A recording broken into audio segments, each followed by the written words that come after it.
Kalau Allah takdirkan usianya panjang. Iya. Tapi kalau sebelum itu dia sudah ini. Betul. Makanya tadi ada yang 1 bulan sebelum berangkat meninggal. Gitu. Ada yang sampai di Madinah meninggal, belum sampai Mekah. Ada yang belum haji meninggal. Saya dapat ketemu orang dia baru nabung 2, 3, 4 tahun meninggal.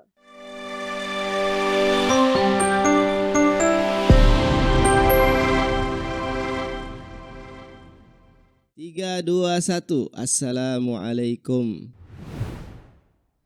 Baik, tadi kan kita sudah bicara terkait dengan apa itu haji ya dalam pandangan terminologi agama kita.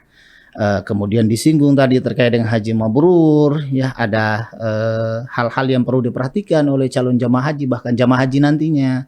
Kemudian kita bicara rukun, kita bicara hal-hal yang Masya Allah kalau ditinjau ini tingkat urgensitasnya tinggi.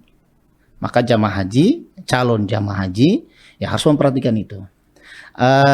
Berikutnya Pak Ustadz, Pak Kiai muda ini ya, Masya Allah kalau anak lebih enaknya panggil Kiai muda gitu ya.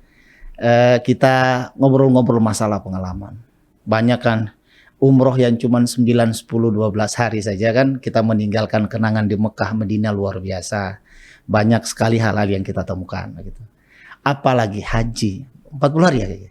40 hari. 40 hari di Mekah, Madinah itu bukan hal yang singkat ya kalau karena ini kan aktivitas dengan begitu padat apalagi di puncak-puncak haji. Pasti ada banyak kenangannya ditinggalkan di istilahnya berbagi dengan kita. Banyak orang tersentuh untuk berangkat haji itu karena kenangan haji di antaranya. Jadi ini kalau dibagi jadi informasi buat kita ini ceritanya. Bagaimana Pak Ustadz kira-kira? Jadi kalau dimulai dari awal sekali itu pertama jamaah haji itu mereka punya pengalaman yang luar biasa. Masya Allah. Karena saya yakin setiap jamaah haji yang berangkat itu punya dorongan yang kuat sekali. Dorongannya? Kuat sekali dorongannya. Mereka itu harus kemudian mempersiapkan fisik mereka. Nah terus juga mempersiapkan biaya. Biaya pun kalau punya, ini yang reguler ya, kita bicara reguler bukan yang plus. Maaf, kalau yang reguler ini berapa biayanya? Biayanya itu setiap tahunnya berubah-berubah. Oke, yang tahun kemarin 1444 Hijriah nih. Belum tentu sama karena mereka store-nya kan sudah berbeda-beda. Oke. Ada yang store-nya 10 tahun yang lalu. Oke. Nilainya berbeda juga. Oke. Ada yang store-nya yang cepat misalkan 7 tahun yang lalu. Oke. Tapi kalau yang tahun ini kalau tidak salah dipatok itu hampir 50 juta kalau tidak salah. Juta. Hampir 50 juta. Apa di setiap provinsi berbedakah atau setiap provinsi berbeda? Oke. Setiap provinsi berbeda. Dia punya perbedaan tapi tidak terlalu besar. Di Maluku Utara tadi sekitar 50-an. Iya, sekitar 50. Baik, di Maluku Utara 50-an. Baik. Dulu itu enggak sampai, dulu cuma 30 juta. Bahkan 20 juta. Di Maluku Utara rata-rata berapa tahun nunggu? Maluku Utara cepat. Kalau tergantung tempat juga, tergantung kota dan kabupaten. Kalau yang paling lama itu setahu saya Ternate. Itu sekitar 15 tahun. Lumayan ya. Ada yang kalau kabupaten itu 10 tahun paling lama. Ada yang 7 tahun, ada yang 5 tahun sudah berangkat. Masya Allah. Misalkan yang terjauh itu Morotai, kemudian Taliabo, itu cepat itu. Itu lebih cepat biasanya. Walaupun kuotanya kecil, tapi karena peminat masyarakatnya juga dan tingkat ekonominya juga tidak terlalu tinggi, jadi antriannya tidak terlalu banyak. Nah, jadi jamaah itu pertama yang berangkat ini niatnya kuat. Niat ya. Niat kuat. Masya Allah. Kemudian mereka kumpul uang juga bertahun-tahun. Nah, kemudian mereka juga setelah kumpul uang, mereka setor, mereka tunggu lagi bertahun-tahun lagi. Betul. Ya kan, jadi kebanyakan dari Maluku Utara itu yang sudah 60 tahun ke atas, 70 tahun ke atas untuk berangkat ya, ketika dapat jatah berangkat. Ada yang muda-muda juga. Ada yang muda-muda juga umur 30-an, bahkan 20-an ada. Belasan juga ada. Enak kayaknya tuh. Enak. Kalau itu enak, itu bisa maksimal ibadahnya. Kalau yang sudah lansia tua dengan kursi roda ini biasanya saya dan pembimbing yang lain, petugas yang lain itu hanya memfokuskan mereka di rukun dan wajib saja. Jadi mereka tidak dimaksimalkan di sunnah-sunnah. Karena ketidakmampuan fisiknya itu dengan kursi roda kan.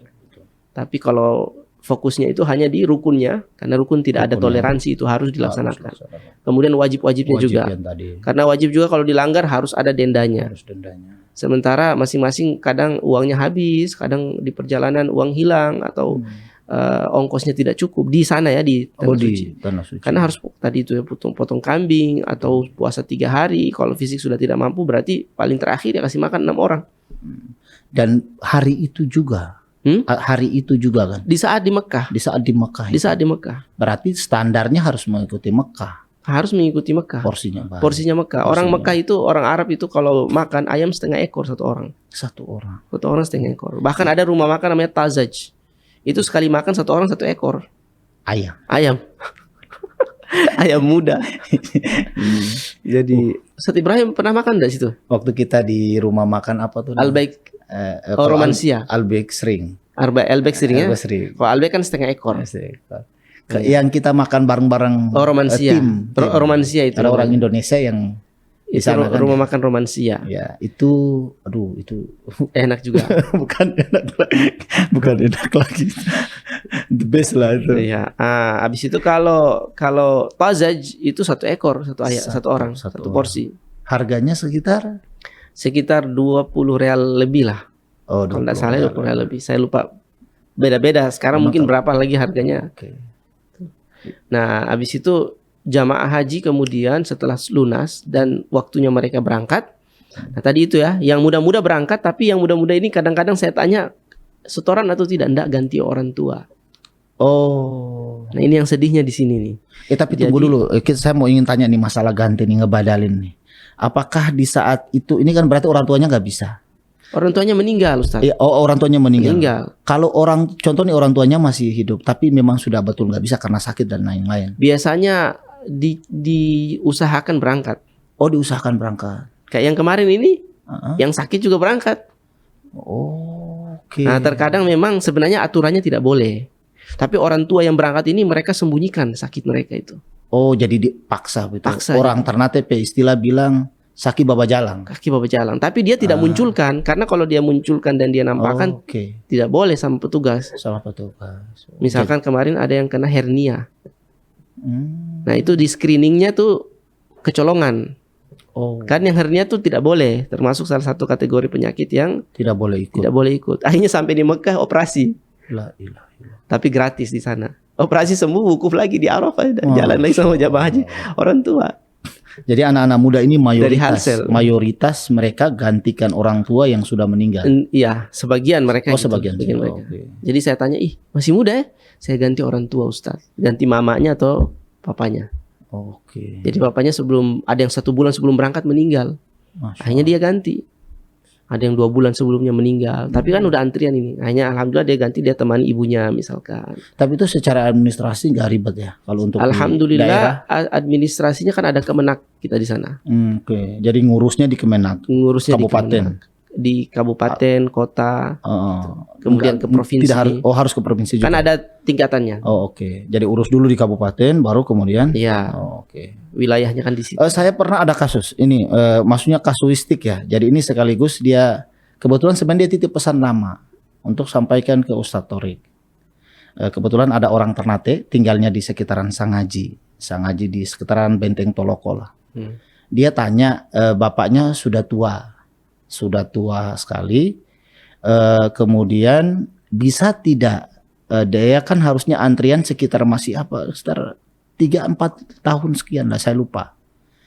Bisa tidak kemudian dimajukan prosedurnya apa yang Ustaz tahu nih di lapangannya semacam apa, jika kemudian bisa langkah-langkahnya sejenis apa, karena kasus ini nih hampir rata-rata dialami orang khususnya di daerah-daerah yang terpencil gitu ya, sudah tua sekali kemudian dia harus berangkat tapi ada kendala, bisa tidak istilah loncat atau bagaimana ya, tahunnya begitu kira. Kalau setahu saya prosedurnya, aturannya semuanya sudah ada di Kementerian Agama. Oh, yang Di ngaturnya. Kemenak. Karena reguler ini yang punya hak prerogatif adalah Kementerian Agama. Oke, semua di cover. Iya, sama. jadi dia tidak di pemerintah daerah, enggak. Oh, oke. Nah, pemerintah daerah itu mensiapkan segala macam fasilitasi saja. Oh, jadi perpanjangan tangan dari kementerian. Tapi untuk dia punya nomor antrian, nama dan seterusnya itu semuanya di wilayah Kemenak. Oke. Nah itu satu. Cuman ada beberapa cara. Contohnya misalkan kemarin itu kan ada kuota tambahan hampir 100 orang untuk Maluku Utara. Oh, Jatah terbanyak itu Halsel sekitar 20 orang lebih. Tapi Ustadz Ibrahim tahu yang berangkat cuma berapa? Yang berangkat hanya 3. dari 20. Dari 20 sekian jatahnya. Wow. Pertanyaannya kenapa? Karena hanya 3 itu yang siap karena mendadak. Oh, biasanya Iya, itu mendadak. Iya mendadak disampaikan kuota juga. tambahan. Baik. Nah jadi bisa jadi peluang. Akhirnya yang berangkat ini masih yang muda-muda. Yang muda-muda ada juga orang tua, tapi biasanya yang siapa cepat, siapa siap, lebih siap langsung berangkat gitu. Tapi itu biasanya kuota tambahan di injury time. Sudah mau. Iya. Dan mereka kemarin datang ke Mekah itu belum manasik sama sekali. Mengantisipasi itunya? Ya karena biasa manasiknya? yang ya kita dari petugas kita dipandu. manasiknya istilahnya apa ya? Maraton begitu atau manasik kita intenskan di sana. Oh, oke. Jadi saya, Ustadz Syarif, ada beberapa petugas, Ustadz Amin, dan beberapa petugas yang lain itu sampai 3 kali kita manasikan mereka di sana. Yang karena tinggal 2 hari atau 3 hari baru udah yang wukuf. kuota tambahan itu. Oh, Masya Allah. Jadi sampai kita jemput, kita tawafkan umroh, tawaf umroh kan, ada yang ambil ifrad berarti cuma tawaf kudum saja kan. Nah, habis itu dia sa'i haji. Nah, habis itu setelah itu kita manasikan lagi Ustadz Ibrahim, kita manasikan lagi mereka. Manasik sampai 3 kali kita manasikan sebelum wukuf di Arafah. Karena mereka tidak tahu sama sekali. Oh iya. Biasanya yang sudah ada jatahnya kan dari tahun 1 tahun itu mereka sudah manasik sebelum berangkat di tahun depan di bulan di tahun waktu haji. Jadi sekarang ini kan sudah pulang selesai. Itu yang tahun depan. Tahun depannya itu sudah mulai manasik. Sudah manasik haji.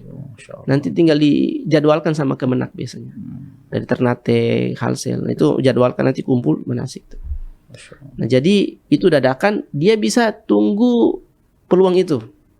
Tapi harus cepat-cepat ready-nya, harus cepat-cepat siapnya. Betul-betul update. Karena tadi itu jatah Halsel kan 20-an. Yang berangkat 3. Tapi yang berangkat hanya 3. Ada 17 orang. Nah, yang lain tuh lebih siap misalkan dari Tali Abu belasan itu. Padahal jatahnya justru kebalikannya. Hanya jadi beberapa itu bisa, nyampe berarti 10. 20 itu bisa di cover sama kabupaten yang lain. Oh. Ambil oleh kabupaten lain. Itu dilempar begitu. Iya. Nah, Ternate juga banyak kemarin itu.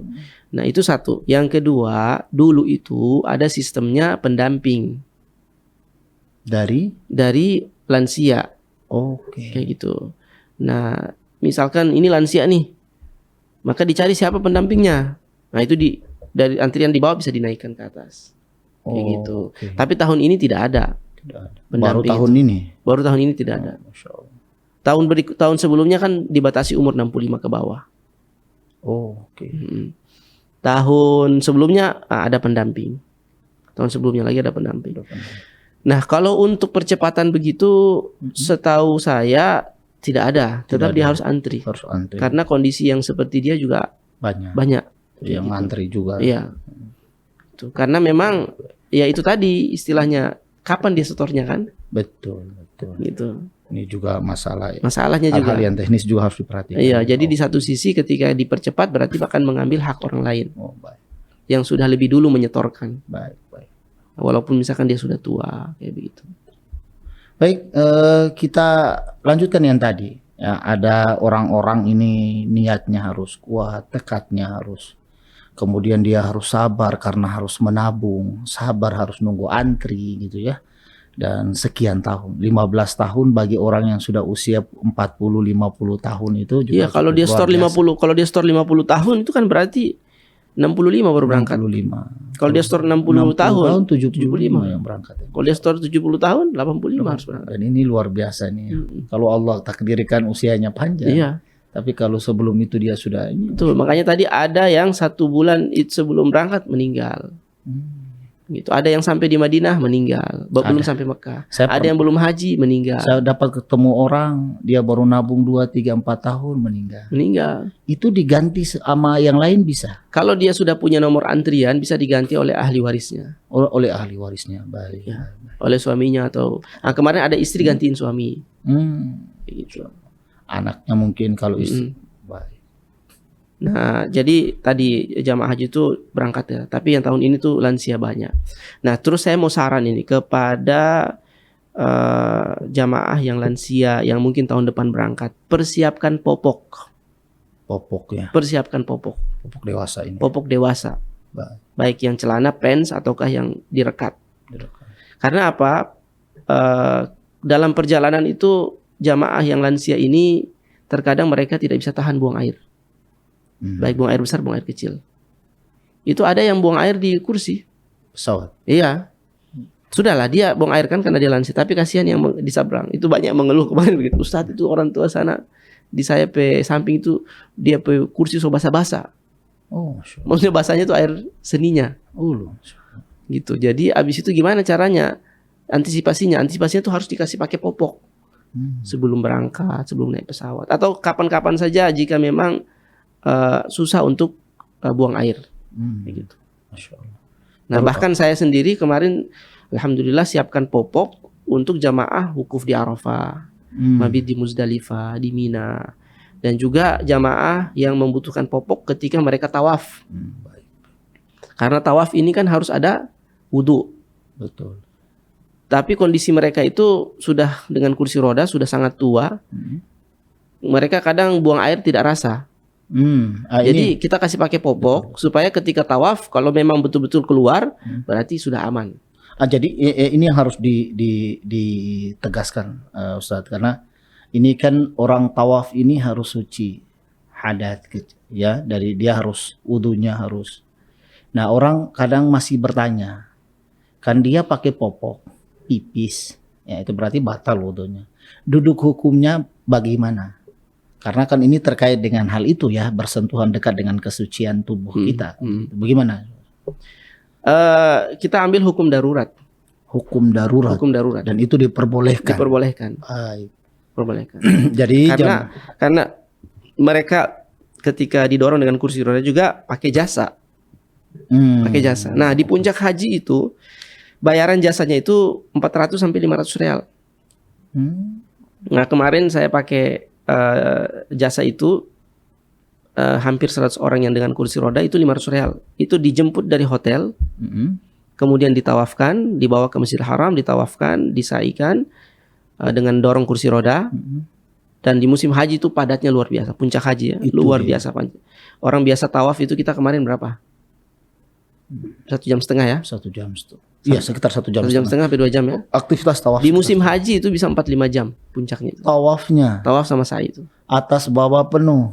Penuh semuanya. Ya salah. Nah, ini kita bayar jasa teman-teman dari tenaga musiman atau juga biasa saya berdayakan tadi yang muda-muda tadi itu. Mudah-mudahan. Saya bilang udah kalian tawafkan, kalian sa'ikan, jemput dari kamar, antar lagi sampai di kamar biar istirahat, bayar 500 real. Masya Allah. Kayak gitu. Nah, bayangkan kalau misalkan kita tidak pakai asas darurat, kemudian mereka buang air. Berarti ulang-ulang itu. Siapa yang ngurus ini, siapa yang ngurus itu kan Iya. begitu ya, luar biasa. Dan kalau mereka nggak pakai popok, pasti buang air bakal diinjak-injak dari belakang. Karena orang sudah padat. Dan itu mengganggu yang lain. Dan itu mengganggu yang lain. Kalau dia juga tawaf, batal wudunya karena sudah terkena kotoran kan. Masya Allah. Baik. Najis. Nah, jadi dari Indonesia tuh sudah harus dipersiapkan hal-hal yang darurat. Nah, bagi lansia yang sakit itu popok itu harus wajib itu. Nah, kemudian kita akan dari kabupaten itu akan dilepas menuju ke provinsi. Di Ternate khususnya. Kemudian di sana menginap kalau tidak salah 1-2 hari. Kemudian di sana juga ada manasik. Nah, setelah itu akan dilepas lagi ke Makassar, embarkasi. Nah, di Makassar juga 1-2 hari juga. Baru terbang ke. Kita dimanasikan di situ, dikasih ID, dikasih bekal kesehatan, obat-obatan, masker dan semuanya kan. Habis itu kita dikasih gelang buat pengganti paspor. Oke. Sudah. Karena nanti paspor diserahkan ke muassasah. Pengurus ke maktab. Nah, kita penggantinya adalah gelang. Gitu. Nah, terus juga jamaah haji habis itu dari Makassar ditentukan siapa ketua rombongan, siapa ketua regu. Langsung dipilih ya. Ketua rombongan, ketua regu itu yang muda-muda dikasih tanggung jawab nanti untuk konsumsi. Atau jamaah ada butuh bimbingan, jamaah butuh pelayanan kesehatan, dia yang nanti menyuarakan kepada ketua kloter dan ibadah atau tim medis. Berangkat dari Makassar ke Madinah. Kalau tahun sebelumnya kita dari Makassar langsung ke Mekah. Nah, itu karena kita datangnya tuh di akhir-akhir, di dekat-dekat haji. Jadi langsung Mekah. Baru dari Mekah kita ke Madinah. Nah, tapi yang ini tahun ini kita dari Makassar ke Madinah. Nah, sampai di Madinah itu tadi itu ya di atas pesawat itu. Nah, kemudian manasiknya juga kalau bisa tata cara buang air di pesawat. Karena biasa orang-orang tua kita yang di kampung itu kan selama hidup dari kecil sampai mereka tua itu duduk jongkok buang airnya tuh. Betul. WC jongkok. Tiba-tiba dapat WC duduk. Yang kedua biasa kalau buang air bersihnya ceboknya pakai gayung. Pakai bak atau bokor kan. Betul. Ini pakai semprotan.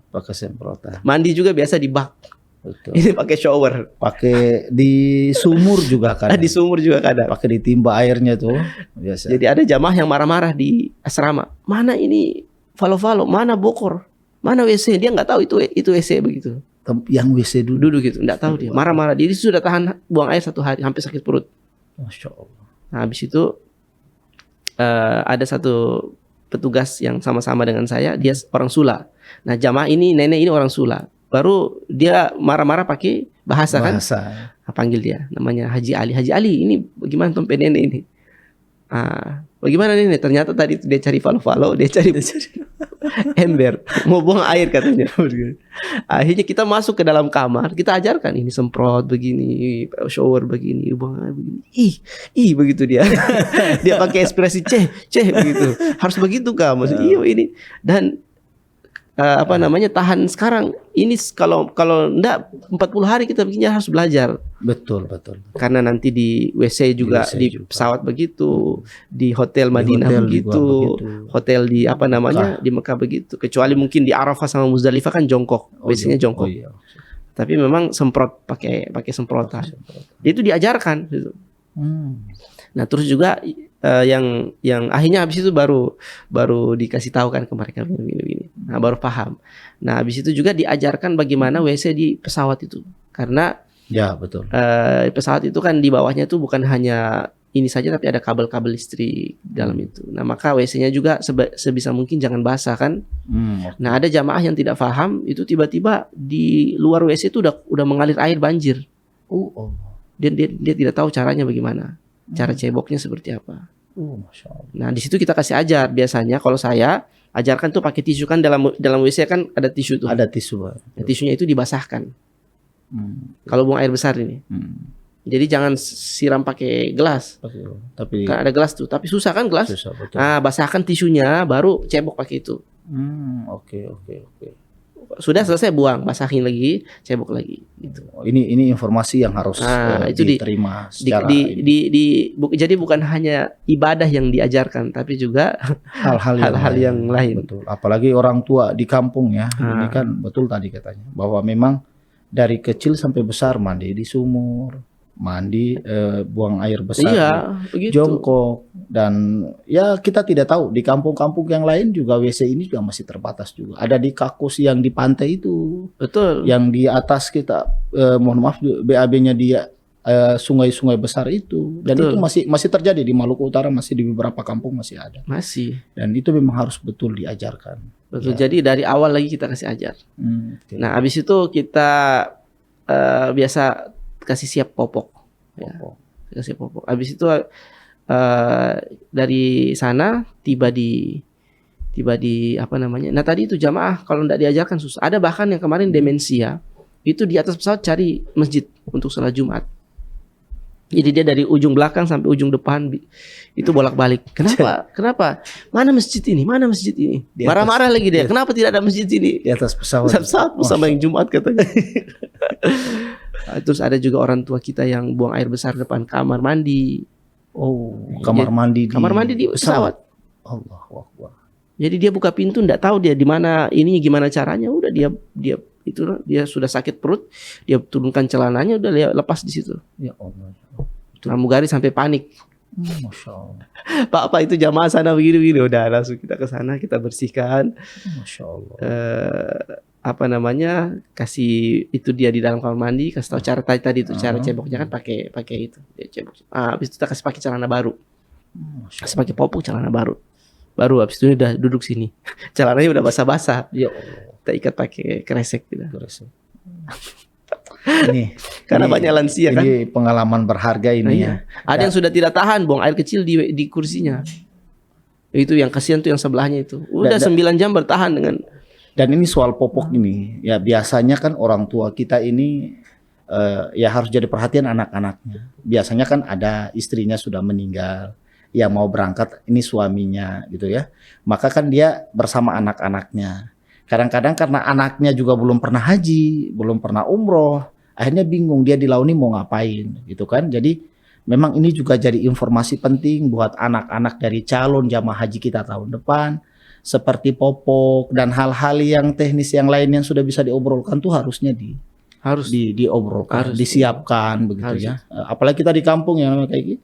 Banyak sekali orang-orang yang dengan acaranya gitu ya kayak betul. Itu kan bisa saja mereka keluar biaya kan buat acara besar. Maka yang ini lebih wajib. Lebih wajib betul. Prosesnya. Nah, terus kita di Makassar itu kita dikasih uang saku. Uang living cost. Nah, kemarin itu 3 juta 3.300.000 3.200.000 sekitar itu ya. Nah, cuman habis itu saya sudah langsung minta ke mereka, saya minta yang wajib-wajibnya. Di antaranya kalau haji tamattu itu kan harus potong kambing 1 ekor. Haji tamattu dan haji qiran itu harus potong kambing. Nah, saya bilang di ketua kloter karena wewenangnya kan di dia. Kita kalau bisa tagih sudah Pak Ketua. Karena ini jamaah ketika turun di Madinah, mereka lihat toko-toko di bawah hotel, itu matanya bisa lupa. Mereka tidak sadar di sana nih masih harus potong kambing. Betul. Orang tua-tua yang dengan kursi roda harus bayar kursi roda. Betul ya. Dan kalau misalkan dia ada pelanggaran harus bayar damnya, kan? Nah, jadi kita tagih dulu yang wajib-wajibnya nih. Yang ketua kloter alhamdulillah setuju, kita tagih tuh. Nah, setelah itu ketua regu-regu juga data ke ketua rombongan semuanya disetorkan ke ketua kloter uang untuk keperluan yang wajib-wajibnya ini. Langsung kita tagih karena tadi itu mumpung mereka pegang uang kan tidak ada alasan saya tidak ada uang kan. Baru saya terima uang ini. Nah, jadi wajib-wajibnya gitu. Soalnya kalau sudah di Madinah itu jamaah Masya Allah bisa lupa mereka. Oleh-oleh kan tuh, belum lagi penjualnya jago di sana toh. Waduh. Jokowi. Jokowi berapa? Jokowi boleh sudah mereka lihat itu halal. Pas kita tagih nanti ini harus bayar dam, bingung mereka. Satu istilah yang paling gak enak sama jamaah haji saat kita umroh ini kalimat halal, Ustaz. halal bermakna gratis bagi orang Indonesia. Ternyata halal itu bayar. Sudah pegang, sudah semua halal. Kalau di pasar kurma halal boleh lah 1-2 butir. Kalau halal boleh lah 1-2 butir dirasa. Tapi ini kalau halalnya pakaian kan, iya harus bayar. Masya Allah. Udahnya kita tagih tuh, storkan semua di ketua kloter. Ada yang belum storkan, ada yang kemudian bilang uang kita ditaruh di bagasi, bukan di cabin. Udah nanti sudah di ini, tapi tanggung jawabnya ketua rombongan sama ketua regu. Nah, udah habis itu sampai di Madinah kita 8 hari di Madinah. 8 hari. Nah, 8 hari ini karena kita akan sholat arba'in. Nah, arba'in ini ada hadisnya. Ada hadisnya, tapi sebenarnya tidak spesifik harus di Masjid Nabawi. Di masjid mana saja arba'in ini. Jadi hadisnya itu menyebutkan barang siapa yang sholat 40 waktu dan bertakbir bersama imam, maka dirinya akan dibersihkan dari kemunafikan. Sifat-sifat munafik itu mustahil, dia munafik itu mustahil. Itu makanya disebutlah arba'in. Nah, arba'in ini kemudian diistilahkan sholat di Masjid Nabawi. Jadi jamaah 8 hari di sana tidak pernah putus 5 waktu. Jamaah di Masjid Nabawi. Masya Allah.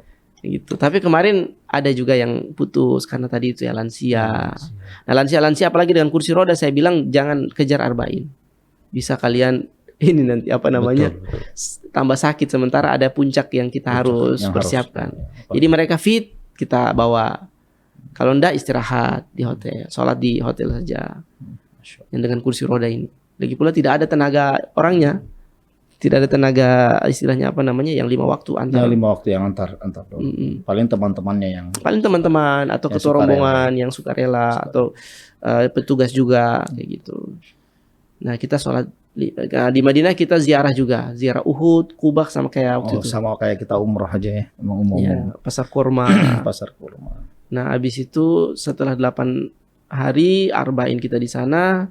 Nah jamaah kita ini juga masya Allah mereka luar biasa banyak akalnya. Oh gitu ya. Ya terutama yang ahlu hisab. Aduh. Itu ada yang bawa 1 kofor. Rokok. Itu slof itu. Pokoknya Oh. dia sudah patok sudah ini. Masya. Mungkin juga dia mau jualan di sana. Aduh. Ya. Karena harga rokok di sana mahal, tidak ada yang jual resmi kan.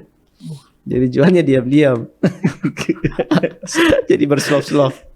Ada jamaah yang sudah di akhir-akhir haji, dia kan bikin pelanggaran dam. Uangnya sudah habis. Oke. Tinggal 2 slov di kopernya. Dosa. Berarti yang lain udah laku. Hah? Yang lain udah laku. Ima dia isap atau dia jual kan? Masya Allah. Uangnya habis. Ustadz, bagaimana Pak Haji? Ini saya masih ada pelanggaran ini. Oh ya, jadi bayar sekian. Kasih makan orang atau 1 ekor kambing atau pastikan. Ustadz, saya punya uang habis. Jadi bagaimana? Ini saya ada rokok. Ustadz beli sudah. Jadi dia jual ke saya. Saya bayar itu buat dia bayar. Buat dia dam. bayar dam. Sedangkan saya tidak merokok kan. Saya bilang, Pak Haji, ini kita haji, saya bilang. Ini rokok ini kalau di Indonesia hukumnya makruh. Makruh. Tapi kalau fatwa Saudi ini hukumnya haram. Ini berarti kalau bayar dam pakai uang rokok berarti pakai uang haram. Baru dibayar pakai dam. Baru dibayar pakai dam ini. La ilaha illallah. Saya bilang gitu. Akhirnya saya bilang, "Ngoni ada uang berapa situ?" Jamaah dari Maluku Utara. Ngoni ada dari sekian. Sudah. Kalau begitu DP lebihnya ini sudah. Tombaku tambah sudah. Udahnya ambil kasih bayar dia dam. Masya Allah. Daripada dia pakai Pakai jual rokok itu ulang rokok. Masya Allah. Padahal ini jamaah tahu tidak sudah sakit jantung. Masih merokok ya. Masih dia mau. Masya Allah. Jadi tidur tidak bisa tidur, ingin tidur duduk. Si Itu pun jamaah. tidur tuh bunyi nafasnya. Gitu. Itu jantung. Jantung. Masya Allah. Sakit dia kalau Dan tidurnya sesak tidur. napas juga kalau kayak gitu Iya. ya pasti ada. Ya Allah. Jadi pokoknya unik lah jamaah kita nih unik-unik seperti itu. Akhirnya kita dari Madinah kan 8 hari tuh ziarah segala macam. Nah kemarin itu saya tambah acara ziarah di Wadi Jin di Medan Magnet. kita waktu itu enggak ya? Nah kita juga pergi waktu juga. umroh. Anak enggak. Kalau tidak bisa- salah kita pergi juga kalau tidak salah. Bis anak kayaknya enggak sampai. Oh terus kita ke ini juga ke apa namanya ke percetakan Quran. Pergi nggak kita? Enggak. Nggak ke Waktu percetakan kita Quran? enggak di Madinah tuh enggak. Oh berarti enggak. Enggak, kita. Mungkin karena waktunya sempit ya. Mm-mm. Beda. Oh. Jamaah haji kan Waktu 8 hari. kita di Uhud juga kan kita enggak turun waktu umroh kemarin. Oh iya iya. Kita cuma lihat saja kan dari bisnya itu lewat. Oh setelah iya, itu berangkat betul, lagi. Betul. Karena kita mau ke Mekah waktu itu kan. Iya betul. Jamaah harus istirahat. Iya. Jadi banyak yang enggak ini. Nah jadi habis itu kita ke Medan Magnet, Mm. kemudian kita ke percetakan Quran. Nah, terus setelah itu 8 hari di Madinah. Terus kita ke ini. Oh enggak, saya bawa juga ziarah di ziarah di keliling Masjid Nabawi. Yang kayak kita Iya waktu itu. Terus tambah lagi mungkin jatah ke Raudhah. Oh, Masya Allah. Terus ziarah ke dalam kubur. Apa namanya Baqi. Baki Tapi khusus laki-laki saja yang bisa masuk. perempuan enggak ya? Perempuan di luar. Di luar. Di luar Baqi. Habis itu setelah dari sana kita ke Mekah. Ke Mekah. Yang lama itu di Mekah itu. Iya. 32 hari di Mekah. 32 hari, 8 hari di Nah, Madinah. alhamdulillah semua kita di sana itu dapat makan. Oh, Masya Dapat Allah. makan. Nah, kalau dulu-dulu itu hanya di Madinah saja, itu pun hanya beberapa hari dapat makan. Habis itu di Madinah semuanya dapat makan. Mekah tidak dapat makan. Habis itu di Mekah setengahnya dapat makan. Nah, sekarang udah full. Full semua dapat makan selama kita di sana. Selama di Madinah. Di Mekah itu. Di Mekah. Masya Allah. Dan biaya haji ini yang membuat dia naik dan membengkak itu sebenarnya bukan biayanya, tapi mata uang kita yang jatuh, Oh, yang lemah daripada mata uang real. tahu real. Dulu di zaman saya masih kuliah dulu, itu 1 real itu 2.100, 2.200. 2.200. Naik 2.300. Sudah situ aja. Sekarang itu sudah jadi 4.200, 4.300, 4.100, ya variasi situ. Jadi naik 2 kali lipat. Betul. Atau hampir 2 kali lipat. Hampir. Itulah yang menyebabkan sebenarnya biaya haji itu membengkak. Jadi pengajuan penambahan biaya haji itu juga disebabkan itu. Sementara akomodasinya tidak kurang sama sekali. Oh, bahkan bertambah akomodasinya tuh diantaranya bis salawat sama makan tadi itu. Makanya sebenarnya alhamdulillah pemerintah kita tuh bagus juga, luar biasa juga mengcover itu semua. Biaya hotel, makan 3 kali 1 hari, itu biaya transportasi, biaya pesawat, semuanya. Jadi alhamdulillah pemerintah kita bagus. Intinya lancar saja. Nah, cuman biaya itu naik karena penyebab terbesarnya adalah mata uang kita. Karena kita nggak mungkin bayar pakai rupiah kan? Betul. Kita bayar pakai real ke hotel. Harus ditukar dulu. Maskap mungkin bisnya, betul. Masyairnya. Nah, kita semua bayar pakai real. Sementara real naik, rupiahnya turun. Jadi kita bawa uang 2 juta itu bisa 1-2 lembar kalau direalkan. Iya, 1 lembar saja cuma 500 real. 500 real cuma 1 lembar. 500 real. Dulu 10 juta tuh 4.000 real. 4.000 real. Sekarang cuma 2.100, 2.200. Oh iya. Iya, 2.400 tuh 2.500 itu. Ibaratnya kita di sekeliling Nabawi saja kalau jajan udah habis. Iya. Iya begitu. Jadi itu yang menyebabkan naik pembiayaan haji kita. Gitu. Nah, setelah dari Madinah kita ke Mekah, kemudian di Mekah itu kita umroh ya, karena yang tamattu. Setelah itu kita potong kambing dam. Nah, potong kambing dam ini sebelum pelaksanaan wukuf di Arafah. Sebenarnya pelaksanaannya itu harus di hari ke-10 Zulhijjah. Orang hari raya Idul Adha kita potong kambing. Potong kambing dam. Atau hadyu bahasa yang sebenarnya. Itu kalau yang tamattu dan qiran. Tapi karena memang jumlah manusia yang banyak dan jumlah kambing yang begitu banyak dan tenaga pemotongnya yang terbatas yang untuk dipotong di hari-hari tasyrik kan. Nah, karena itulah ulama yang berfatwa, ada yang ulama yang sebagian berfatwa bahwasanya boleh memotong sebelumnya atau sesudahnya. Sesudah hari tasyrik. Hari tasyrik itu ya. Maka dipotonglah sebelum hari tasyrik. Nah, itu kita udah potong itu. Kita tadi uang yang ditagih itu. Yang ditagih buat dipakai. Daripada uangnya habis duluan kan, kita tagih duluan supaya itu kan syarat itu harus itu potong. Nah, akhirnya kita tagih dan kita potong, sewa bis, masyarakat jamaah haji kemudian menyaksikan sendiri, yang menyebutkan dan meneriakkan nama itu adalah ketua-ketua rombongan. Jadi ketua rombongan langsung teriak nama, ini nama rombongannya 45 orang. Fulan, semuanya masing-masing kambingnya dipotong dengan nama-nama itu bismillahirrahmanirrahim. Jadi alhamdulillah tidak kurang sedikit pun. Tidak kurang. Saksinya ada, nama-namanya disebutkan, kambingnya pun ini. Terus dibayar. Nah, setelah itu biasa kita juga buat program umroh sunnah. Yang sama kayak waktu itu. Yang sama waktu kita. Setiap malam kita buat. Setiap malam. Ya. Ada bis kita. Ada bis disiapkan untuk kita umroh sunnah. Ba'da Isya jam 10 itu. Biasa jam 10 berjamaah selesai umrah tuh jam 2 atau jam setengah. Jam 2, jam setengah. Ada yang tunggu sampai subuh. Betul. Subuh habis baru pulang di Masjidil Haram. Masya Allah. Nah, kita buat itu sampai sekitar 4 hari sebelum puncak atau 5 hari sebelum puncak haji. Karena itu biasanya jalan-jalan sudah mulai disterilkan. Sama pemerintah. Pemerintah. Jadi bis sudah tidak bisa lalu lalang bebas. Nah, jadi habis itu kita lumayan, artinya sudah sampai di sana Ustadz Ibrahim. Biasa biaya umroh itu kan 30 sampai 40 juta. Betul. Tergantung kelasnya kan. Ini di sana sudah ada fasilitasnya, bisnya kayak gitu. Yang ini yang sampai diterapkan El Fajar sampai sekarang gitu ya. Travel El Fajar. Masya Allah.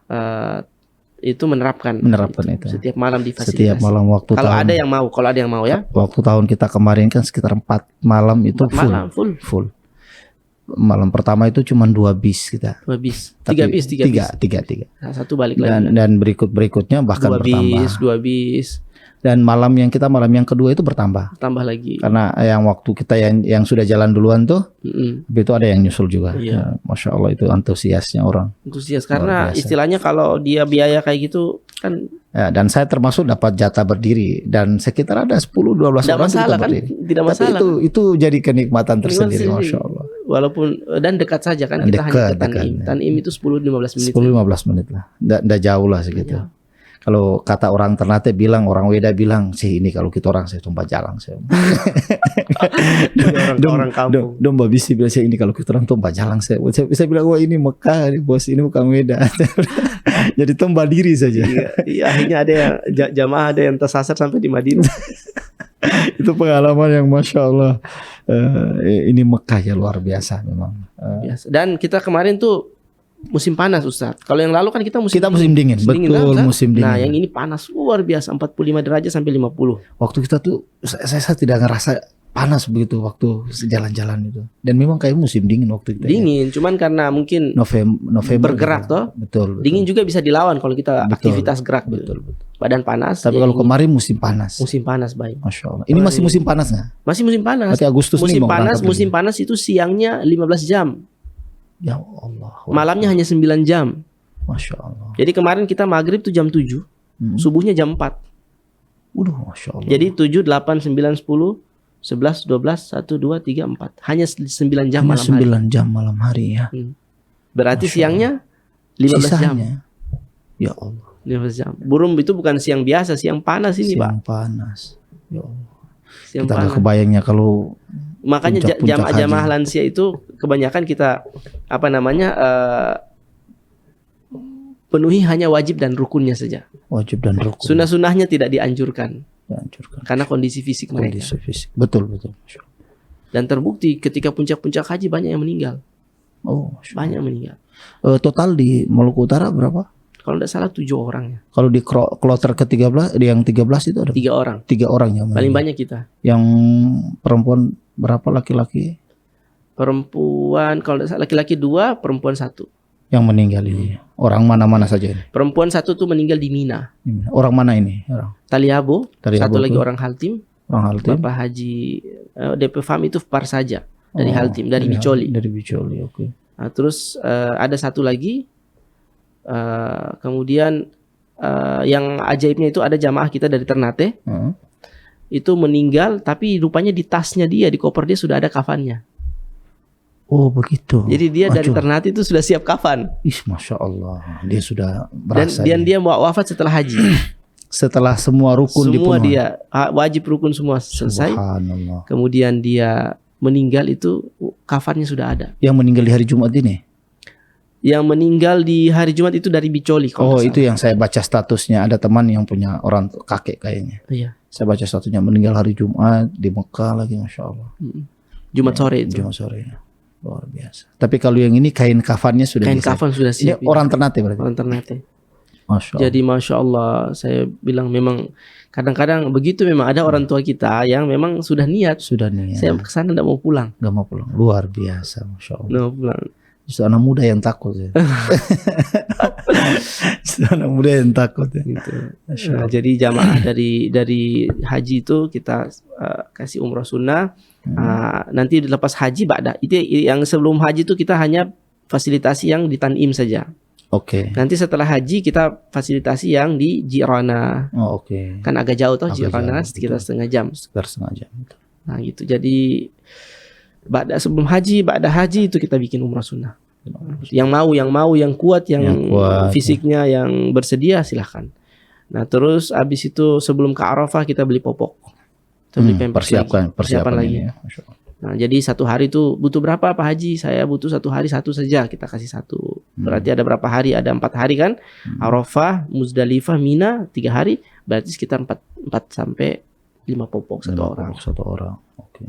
Gitu. Itu disiapkan Disiapkan itu, mereka pakai itu. Nah terus ketua-ketua rombongan juga ketika berangkat, dan popok ini alhamdulillah disiapkan juga untuk kloter-kloter.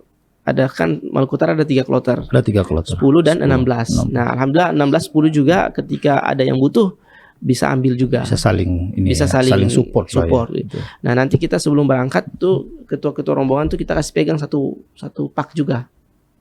Ketua rombongan. Ketua Untuk rombongan itu. antisipasi Untuk antisipasi. Dan ternyata alhamdulillah butuh itu. Betul. Di Arafah di Mina karena ada yang kebutuhannya lebih. Iya betul. Tuh.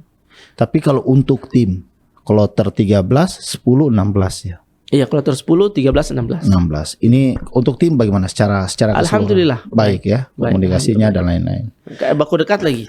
Jadi baku tahu. Ini yang penting. Kadang-kadang kita dapat informasi gitu ya, ada yang treble gitu ya. Ada yang yang treble sudah, kalau tanpa sengaja sudah lah, ini manusiawi saja begitu ya. Tapi kalau ada yang disengaja, alhamdulillah gitu. Tapi sampai sejauh yang kegiatan berjalan gitu ya. Ini bagus baik saja begitu. Jadi tolak ukur suksesnya penyelenggara ibadah, pelayan dan petugas itu adalah di ibadah mereka gitu. Ibadah. Jadi baik. selama jamaah itu rukunnya terlaksana dengan baik, wajib-wajib mereka terlaksana dengan baik, itu sudah menjadi sukses mereka. Oh, baik. Hal-hal yang lain kurang-kurang itu wajar ya. Itu wajar. Pasti manusiawi, ada yang kurang dan standar kepuasannya juga berbeda-beda. Tapi standar sukses bagi para petugas haji itu adalah ketika semua jamaah haji, sah haji mereka. Gitu. Baik. Rukunnya mereka sudah laksanakan, wajibnya juga sudah selesai. Sunnah-sunnahnya itu masing-masing berbeda-beda. Nah, itu tolak ukurnya. Tolak ukurnya. Makanya kemarin petugas ibadah, saya juga pelayan ibadah, itu fokus di situ. Apalagi kita banyak lansia nih. Kayak tadi arba'in, tidak mungkin kita paksakan seluruh jamaah arba'in semua. Ya terkadang harus diluruskan memang. Kadang-kadang orang-orang lihatnya ini kadang ada kurang, ini kurang. Padahal kalau tolak ukur kita ada di ibadah, karena ini jadi ya urgensitasnya di sini. Bahwa orang datang ke Mekah, datang ke Madinah, orang datang ibadah haji, ya ibadahnya harus betul-betul sempurna kan begitu. Jadi kadang-kadang orang masih bicara campur adukan inilah, kenapa ini begini, kenapa pelayanan ini begini gitu ya. Udah pelayanan itu pasti ada masalah. Setiap tahun ada masalah. Dan bukan hanya reguler, plus juga ada. Itu saya dengar dari keluarga sendiri nih, yang hajinya itu plus, ya kan? Betul. Tendanya ditinggalin sama sama ini ya, misalkan dia dikatakan ini punya kita nih. Tahu-tahu pas mereka datang sudah ada orang di situ. Salah ngisi nih. Akhirnya mereka di luar tenda. Oh, masya Allah. Ini yang bayangkan wukuf di Arafah. Ini haji plus nih. Haji plus ini loh. Wow. Bayarannya sekitar pokoknya ratusan bunyi lah. Ya, 200 atau 300. 300 lah, 300 saya dengar begitu. Wukufnya di luar tenda. Yang reguler wukufnya di dalam tenda. Bayangkan coba. Ini. Jadi memang tantangan itu berbeda-beda. Tapi reguler itu kemarin kita dari hotel ke tenda itu 7-8 jam. Dari hotel ke tenda. Ke tenda Arafah. Padahal biasanya hanya setengah jam saja. Masya paling Allah. lama itu.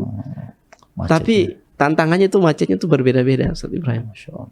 Di malam hari itu sampai bis matikan AC karena takut bensin habis. Wow. Karena sudah terlalu lama di dalam bis. Masya Allah. Sampai dia kalau terlalu ini dia matikan mesinnya. Takut bensin habis. Ya. Nah, ada yang sampai seperti itu. Nah, ketika di Muzdalifah juga ada yang sampai menunggu sampai jam 11 siang, jam 12 siang. Jadi istilahnya memang di situ Allah ingin menguji kesabaran kita. Ini ibadahnya. Jadi pintu pahala kan ada 2. Ya kan? Pintu pahala syukur dan sabar. Itu saja. Kita lihat seluruh amal soleh, seluruh ibadah, perintah dan larangan, itu 2 ini aja pintunya nih. Syukur dan sabar. Kalau kita dapat nikmat, kemudahan, pintu pahala kita di syukur. Kalau kita dapat cobaan dan tantangan dan istilahnya hal yang tidak enak, pintu pahalanya di sabar. Maka dari itu teknis itu pasti ada. Pasti ada. Nah, disinilah ada yang kemudian jamaah ketika teknis misalkan salah atur kamar, tiba-tiba dia masuk di kamarnya perempuan. Sementara bagaimana ya sudah ketika cari-cari lagi sudah tidak ada lagi, akhirnya dia kemudian tidak enak tidur di dalam, dia tidur di luar. Ada kayak begitu. Dan ini sebenarnya bisa dinikmati saja proses ini sebenarnya. Ya, jadi saya sabar. Hal itu sabar. Yang jelas tolak ukur suksesnya adalah ketika jamaah haji rukun dan wajibnya itu terlaksana dengan baik, tuntas dan memenuhi syarat. Nah, itu sudah kategori tolak ukur pasti dalam ini. Yang salah itu kalau misalkan jamaah belum tawaf, udah biarin saja mereka belum tawaf haji. Itu salah itu karena dia pulang tidak bawa haji. Betul. Baik, jamaah ini jadi kita catat apa yang disampaikan Ustadz tadi, bahwa tolak ukur dari sebuah ibadah haji adalah terpenuhinya rukun dan syarat wajib ibadah haji. Jadi kalau ada yang lain yang treble sedikit-sedikit, ya itu diabaikan saja, di-keep saja. Ya, karena yang intinya adalah dia berangkat dari Indonesia, dari Maluku Utara menuju Madinah, Mekah, dan semua aktivitas ritual ibadah hajinya terpenuhi dengan baik. Maka itu yang juga yang Ustadz Muhammad Thorik dan kawan-kawan lakukan saat pelayanan di lapangan, begitu kurang lebih Ustadz ya. Masya Allah. Alhamdulillah. Ada temuan-temuan yang lain yang kalau kita dulu umroh itu kan orang nyasar dari Mekah Madinah, bukan Iya. Jakarta Bandung loh ini. Nah itu juga hal-hal travel yang pasti setiap tahun pasti ada. Yang kecilnya bukan Ternate, bukan kota Ternate dengan ke mana, ke Bacan atau apa, ketinggalan kapal ini. Tapi memang rekor yang terjauh hilang itu nyasar itu yang kemarin kita umroh Yang itu. kita umroh itu. Masya El Allah. Fajar sponsor Mineral Trobos itu Mineral Trobos, paling istilahnya Sepenjak terjauh rekornya karena dia naik taksi nyasar, dia naik taksi, taksinya bawa dia ke Madinah kan. dan pada itu saat dan selesai itu kita tawaf berangan-angan ada di Masjidil Haram. Iya, kita Mungkin ada di nyasar tempat di tidur mana? yang lain. Tapi ternyata kita sudah sampai bandara di Jeddah waktu itu ya. Untuk Kita bayangkan benar- kalau kita tunggu semua itu semua terlambat pesawat itu. Ya, Masya Allah. Dan besoknya alhamdulillah sudah diantar. Ya, hanya dia disusulkan Tapi kalau dengan kemarin ya pesawat berikutnya. tidak ada yang Nah, kalau kemarin sasar ya sasar hotel. sasar semua. hotel aja. Sasar ini karena apalagi di Madinah tuh saya kasih nomor jamaah, Ustaz tong kita orang di sini nih Ustaz. Ustaz tong so di mana ini Ustaz? Oh Masya Allah. Ustaz kamari jemput kah? Ustaz saya di tanpa ini nih. Bagaimana pokoknya saya bilang, "Oh, sudah pokoknya Ibu Haja kasih patokan ini." Nah, itu. Dan mereka balik juga. Balik juga nih. Balik boleh. juga. Itu kalau untuk seputaran Mekah tuh balik juga. Dan terkadang gini, jamaah itu mungkin perlu kesasar. Minimal 1 kali. Gitu ya. Supaya apa? Supaya lebih berhati-hati. Oh Masya Allah. Tapi ilmu kesasar tuh ada 2 juga. Ada satunya lagi Ustaz. Bagaimana? Kalau sudah nyasar dan bisa pulang sendiri, pasti tahu jalannya. Iya. Ya, kita nih tinggal di sini. Kita nyasar dulu dan pasti akan tahu. Oh, ternyata kemarin saya nyasar di sini, berarti pulangnya lewat sini. Ya, itu dia. Jadi Manfaatnya dua kan? memang. Satu itu manfaatnya. Yang kedua, jamaah lebih berhati-hati. Berhati-hati. Jadi mending mereka kesasar di awal-awal. Dan Oke. tersasarnya di Madinah. Gimana? Belum luas kan? Luas. Tapi kalau tersasar di Mekah kan harus naik bis, naik mobil. Betul. Luas, lebih luas. Iya, memang. kita kemarin dari hotel itu kurang lebih 7 kilo. Dari hotel 7-8 kilo. Masya Allah. Dari hotel ke Masjidil Haram. Ke Masjidil Haram ya. Nah, kalau kita dari di Madinah kan cuma 100-200 meter saja. Oke. Ya toh? Betul. Kan 100 meter saja kan? Betul. Kalau Madain itu kan 100 meter saja kira-kira. Ya 100 meter kurang 100 meter ya? kurang lebih segitu. Iya, kurang gitu. Jadi biar Kalau nyasar-nyasar. nyasar juga muter-muter situ juga. Keluar di pojok sana. Makanya putar. jamaah itu terkadang yang misalkan karena mereka keluar hotel langsung lurus gitu, langsung lurus ini. Saya bilang ke mereka, lihat dulu nih hotelnya bentuknya kayak begini. Di kanan ada apa, di kiri ada Di kiri apa. ada. Cari patokan-patokan. Baru jalan pelan-pelan di awal. Ya. Ini jamaah Anda pakai kacamata kuda. Keluar dari hotel mana Masjid Nabawi langsung sana-sana tuh. Pas pulang bingung, tadi mana ya? Dari mana? Bingung jamaah. Jadi kalau hari-hari pertama itu saya sudah tahu sudah. Pasti telepon, WA segala macam, ini di sini, ini nyasar Masuk, begini, ya. gini. Nah, tapi kita harus ikut secara emosional. Mereka panik, kita ikut panik. Secara nampak ya. Tapi kita sebenarnya tenang-tenang saja. Tenang saja. Karena terkadang ketika mereka sekali nyasar, ternyata nggak enak nyasar tuh. Oh, itu Berarti pelajaran harus lebih hati-hati. pelajaran. Akhirnya apa? Alhamdulillah ketika ziarah Kuba sudah tahu, harus lihat ini, patokan ini, bis nomor sekian, harus diingat. Betul. Karena begitu jamaah kita, apalagi yang lansia, yang istilahnya sudah ini, tidak bisa mereka. Oke. Jadi insya Allah dalam masalah itu ada hikmahnya. Ada hikmah. Masya Allah. Jadi jamaah itu sekelumit yang Masya Allah ya kita dapatkan ya. Semoga ini jadi pelajaran berharga buat teman-teman yang atau orang tua kita, khususnya orang tua-tua di Maluku Utara ya. Kita orang kasih doa orang tua yang ada di Maluku Utara yang tahun depan mau berangkat Pak Ustadz. Insya Allah kita doakan semua lancar, sehat gitu ya, dan segala atribut-atribut yang menjadi penopang keberangkatan haji di tahun berikutnya, berarti sudah 1445 Hijriah. insya Allah berjalan dengan lancar, sesuai dengan harapan bersama, sesuai dengan apa yang diinginkan oleh si jamaah dan keluarga. Terus kita jadi tadi dari kedatangan sudah awal Madinah ya, 8 hari di Madinah, terus 32 hari di Mekah dengan sekelumit temuan-temuan tadi, dengan sekelumit cerita tadi ya. Sekarang kita perpulangan. Ya, biasa ini jamaah. Ya tradisi khusus orang Indonesia yang kita cerita lah. Jangankan haji umroh saja kita lihat gitu ya. Bawaan biasa orang istilah oleh-oleh. Orang Ternate bilang kita sudah sampai jauh-jauh nih. Kira-kira kita mau pulang ke Ternate, kita mau pulang ke Halsel, ke Halbar, ke Halut, ke Ternate, ke Tidore, kita mau bawa apa ini? Ya, mau tarawau yang ada di Popoje ya, 1 real 2 real harus kita kasih habis. Ya, ini cerita yang memang kita sering dapat. Bagaimana ini? Apa yang didapatnya? Iya, jadi jamaah ini punya 2 arus tukar uang. Oh. Jadi ketika berangkat, mereka mau Ustadz, kita mau tukar uang rupiah ke real. Asik. Nah, itu saya bantu biasanya. Uang rupiah ke real. Ke real. Bantu. Atau saya sendiri punya real, bantu tukar sama mereka. Nanti baru saya bawa tukar ke money changer. Okay. Nah, nanti kalau sudah mau pulang baru kebalikan. Mereka yang uang real lebih cari rupiah. Oh, untuk bawa ke Indo ceritanya. Untuk tukar lagi kan? Tukar lagi kan? Karena tidak berlaku lagi di Indonesia. Di Indonesia. Baik. Nah, terkadang juga saya jadi ATM. Oh. Gitu. Jadi Ustadz, saya anak ada transfer ini. Saya cucu ada transfer ini. Ustadz, ini orang ada transfer ini. Ya sudah, kita jadi ATM karena di sana ATM agak susah. Wow, susah. Yang kedua, kalaupun dapat ATM, kalau syukur-syukur antriannya sedikit, kalau antriannya panjang kan lama. Atau kalau enggak ATM kemudian ketika diambil uangnya karena banyak orang cabut cepat habis. Nah, kayak begitu dia punya apa istilahnya? Masalah kondisi sana. Akhirnya kita inisiatif jadi ATM, jadi money changer, petugas kan kayak gitu. Udah tahu lebih tahu tempat kan. Nah, habis itu jamaah ini ketika di Mekah sebelum pulang itu koper saya tuh selalu diperiksa. Jadi karena mereka tahu bahwa saya ini sudah pernah tinggal lama di sini, kira-kira Ustadz ini beli apa ini begitu. Oh begitu. Untuk jadi patokan mereka ini oleh-oleh. Ustadz ini ada apa? Ada minyak wangi. Ustadz bagaimana? Habis saya kasih ajar beli minyak wangi yang 100 mili, kemudian beli botol-botol kecil yang 33 mili, kita isi di situ.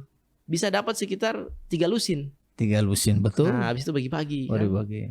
Gitu. Harganya berapa kasih tahu. Ini begini. Nah, habis itu mereka lihat, Ustadz beli apa lagi? Beli sorban misalnya. Ini sorban untuk apa? Kasih di imam-imam, di badan syara atau di khotib kan oleh-oleh mereka. Kalau sorban kan tidak pakai ukuran. Siapa saja bisa kita kasih kan. Betul. Kalau pakaian kan pas atau enggak. Oh, betul. Sahuk gitu. Nah, habis Ustadz beli apa lagi? Sejadah misalkan. Nah, intinya mereka ke kamar itu periksa koper. Ini Ustadz beli apa ini? Beli madu kah, korma kah? Ini pokoknya jadi rujukan lah. Jadi rujukannya. Oh, Ustadz beli ini ya. Ustadz beli di mana? Kita kasih tahu di sini. Nah, itu jamaah. Nah, habis itu mereka biasa cari tukang jahit. Oh, untuk jahit baju jubah mereka, baju kebesaran mereka.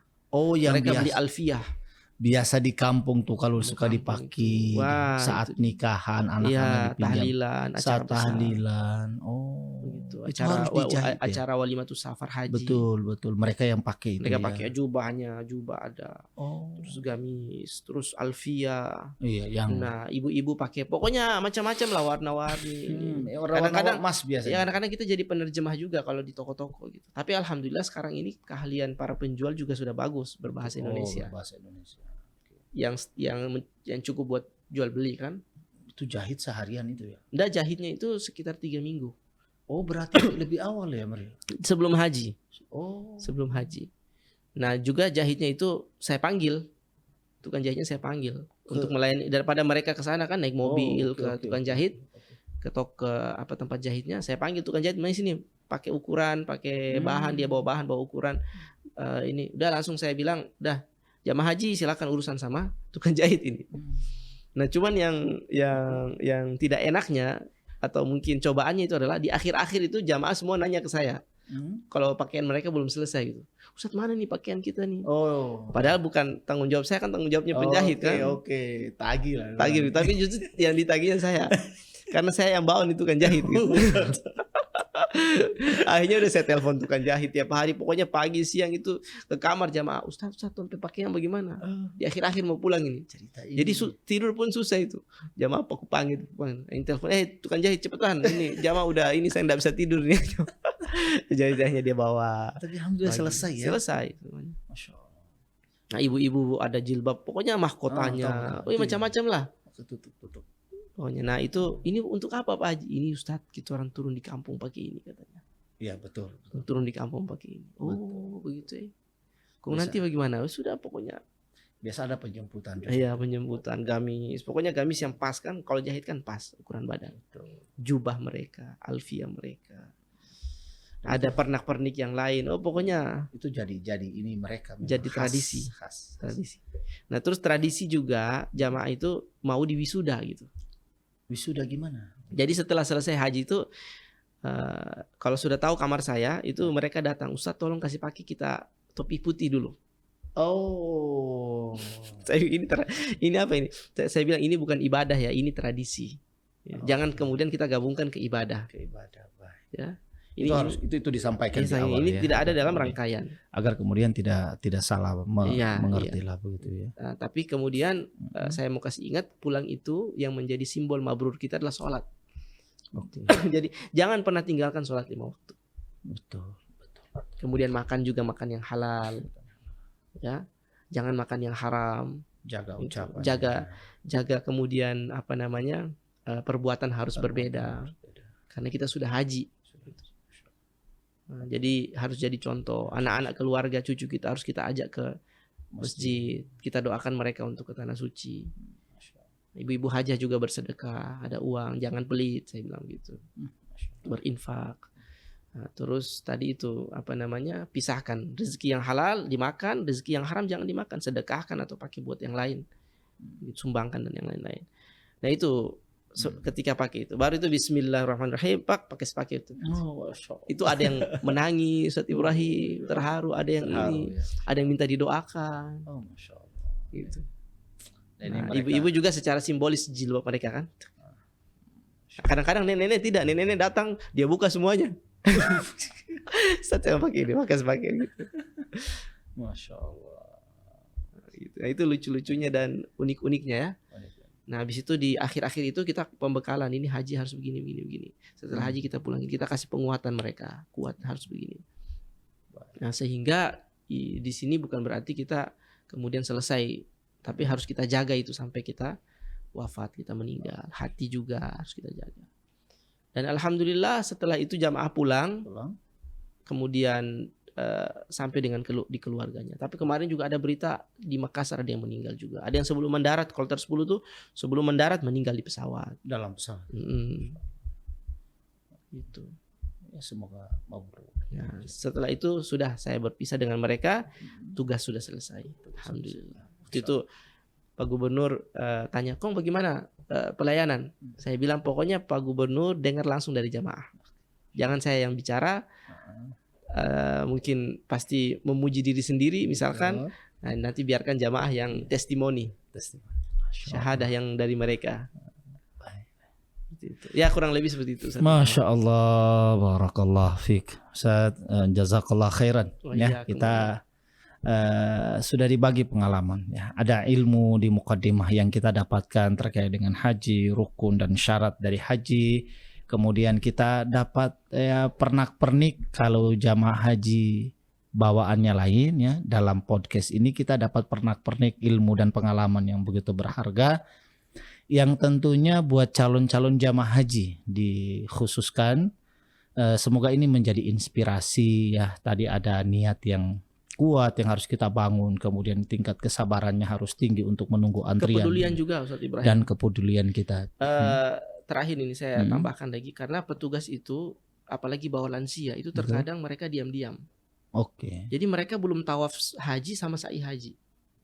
Jadi di hari terakhir, di saat saya harus bawa tawaf wada jamaah haji kan, mau bawa mereka jamaah haji tawaf wada, itu ternyata setelah diperiksa-periksa lagi ada satu orang tua, rupanya dia belum sa'i haji. Oh, itu gimana? Solusinya gimana itu? Ya harus sa'i. Kalau nanti pulang enggak bawa haji dia. Oh. Padahal itu di malam terakhir Ustaz Ibrahim. Jadi Masya setelah saya tanya ulang-ulang, wah ternyata tawafnya pun belum jelas ini tawafnya. Allah. Masya Allah. Apakah dia tawaf 7 kali? Karena dia dadanya panas. Dia jalan sedikit dadanya panas. Oh ya Allah ya. Dan dadanya panas. Gitu. Dan waktu itu dia paksa nggak mau pakai kursi roda. Oh dia termau. Nggak mau. Awal dia pakai kursi roda pas umroh. Tamattu tidak pakai kursi roda. Pas haji dia nggak pakai. Ternyata apa? Setelah di beberapa ini baru haji kan lebih padat. Nah, korek-korek lagi, tanya-tanya lagi, gali lagi. Oh ini tawafnya pun tidak jelas, sa'inya pun belum. Oh Masya Allah. Kayaknya sa'inya tuh karena sa'inya cuma 1 kali, langsung pulang dia. Oh. Nah akhirnya karena begitu saya bilang kalau begitu tawaf wada ini nanti ikut sama petugas ini. Nah saya bawa orang tua ini. Akhirnya udah bawa. Kita pakai skuter. Nah dia tawaf haji sama sa'i haji, saya tawafnya tawaf wada. Nah dia tawaf haji sama dia tawaf haji juga. Saya bilang gabung Pak Haji dengan niat tawaf wada juga. Tawaf haji bisa digabung dengan tawaf wada sekaligus. Baru sa'i, baru kita pulang. Itu jalan 10 meter, dada panas, duduk dulu.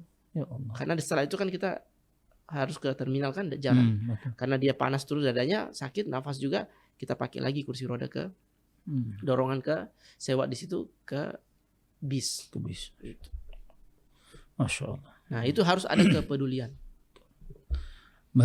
Baik, kita Insya Allah kita dapat sekali lagi ilmu berharga dalam podcast kita kali ini bersama Ustadz Kiai Haji Muhammad Thoriq Kasuba dan sebagai petugas haji di 3 tahun terakhir ini, dan kita pun tentu jamaah-jamaah yang lain akan merindukan beliau di pertemuan haji berikutnya. Apapun profesi beliau, apapun kesibukan beliau, calon jamaah haji masih menanti kehadiran beliau untuk menemani jamaah haji di tahun-tahun berikutnya. Amin. Kita akhiri dan kita sama-sama meminta doa sama Allah. Allah kuatkan kita yang belum haji. Semoga Allah mudahkan, Allah panggil ke Baitullah, Allah panggil kita semua dengan keluarga untuk sama-sama menaikkan kewajiban kita. Kita akhiri, semoga Allah maafkan kesalahan-kesalahan kita, dan kita berdoa sama Allah, semoga Allah sehatkan kita dalam usia yang berkah. Itu saja bisa kita sampaikan. Wal afu minkum. Tsumma assalamualaikum warahmatullahi wabarakatuh.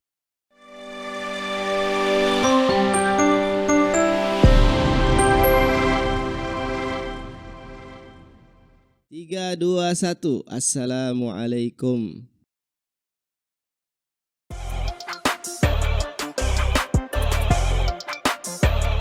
Jangan lupa like, comment, and share di M Thoriq Kasuba. Like, subscribe, dan share channel YouTube Muhammad Thoriq Kasuba Official. Juga channel YouTube guru kita M Thoriq Kasuba Official. Semoga berkah dan bermanfaat.